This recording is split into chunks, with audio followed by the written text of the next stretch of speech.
Before we get started today, we did have 4 people lined up for testimony. Unfortunately, Mr. Jim Chapman will not be with us today.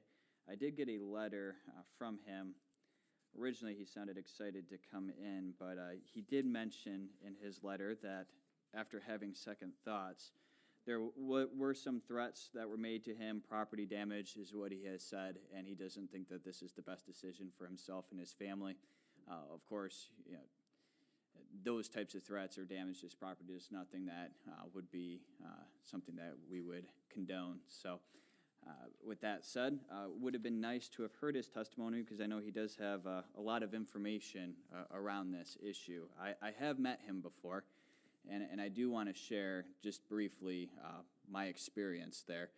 There was an event up there in Green Township a couple years ago, and I went with Representative Joe Fox and Representative Neil Frisky at the time, and the 3 of us met with Mr. Chapman. Talked a little bit about economics, and I asked him a few questions about, is taking hundreds of millions of dollars from taxpayers in Michigan and giving it to one privileged company more of a free market process or more of a central planning process? And he didn't want to answer that question. I asked him it a couple times, but he didn't want to answer it.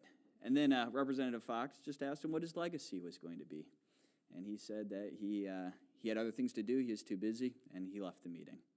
So Representative Fox, Representative Frisky, and myself, we went out and talked with people in the community. It has been said by Mr. Chapman that there was a silent majority in support of Goshen coming to the Big Rapids area. I went out, and the 3 of us asked. We talked to homeowners, and in talking with homeowners, we ended up talking to 36 people amongst the 3 of us, asking them simply and neutrally, do you support or oppose Goshen moving to town? Do you support them coming here, yes or no? Very simple question. 30 of the 36 answers were no. 6 were yes.